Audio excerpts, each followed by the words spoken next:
Sehr verehrte Frau Bundeskanzlerin, liebe Angela Merkel, sehr geehrter Herr Vilsmeier, sehr geehrter Herr Professor Schramm, meine sehr verehrten Festgäste, liebe Kollegen, liebe Mitarbeiterinnen und Mitarbeiter. Sie können mir glauben, als bayerische Ministerin für Wirtschaft, aber eben auch für Technologie, dass ich höchst beeindruckt bin und einfach nur sagen kann, das sind die Erfolgsgeschichten, die man sich nur für ein Land wünschen kann. Eine Gründerfirma, die mit 2 Personen begonnen hat 1989 und jetzt mit, wie man sieht, hier 700, aber insgesamt 1400 Mitarbeitern auf der ganzen Welt in 100 Ländern ihren Erfolg sucht. Solche Vorbilder, meine sehr geehrten Damen und Herren, brauchen wir dringend. Das sind die echten Helden.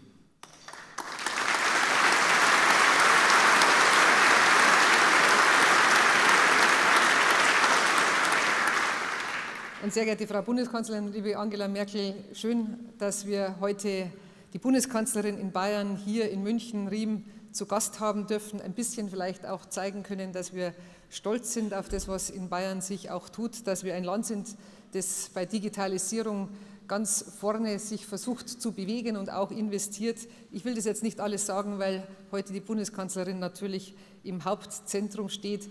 Aber ich meine, eines ist für uns wichtig: Gründer, Digitalisierung und Technologie in der Verbindung. Der nächste Schritt, letztendlich das Internet der Dinge oder die Digitalisierung in der 4. Dimension, wie auch immer Sie das sagen wollen, ist eigentlich das, wo wir unsere Stärken haben und sie auch ausspielen können, und zwar weltweit ausspielen können.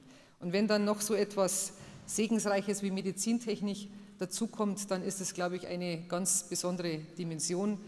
Und lassen Sie mich das jetzt ganz persönlich sagen, ich habe mir jetzt lange überlegt, ob ich sage oder nicht. Sie sind leider zu spät auf den Markt gekommen. Ich durfte 1982 operiert werden an einem Wurzelneuronom. Und wenn ich mir nur vorstelle, wenn ich das jetzt gesehen habe, dann wäre ich wahrscheinlich damals sehr dankbar gewesen, wenn Ihre Technologie schon da gewesen wäre. Wahrscheinlich auch der Chirurg wäre wahrscheinlich auch sehr dankbar gewesen. Aber da kann man erkennen, was das eigentlich auch bedeutet. Und deshalb für viele Menschen Ihre Technologie bestimmt ein großer Segen ist. Auch dafür herzlichen Dankeschön.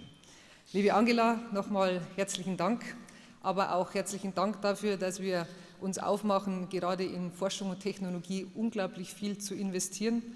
Wir dürfen ja schon ein paar Jahre gemeinsam sozusagen auch gehen, und ich kann mich noch erinnern, wie wir das erste Ziel uns gesetzt haben, 3% in Forschung zu investieren in der Bundesrepublik Deutschland. Das Ziel haben wir erreicht.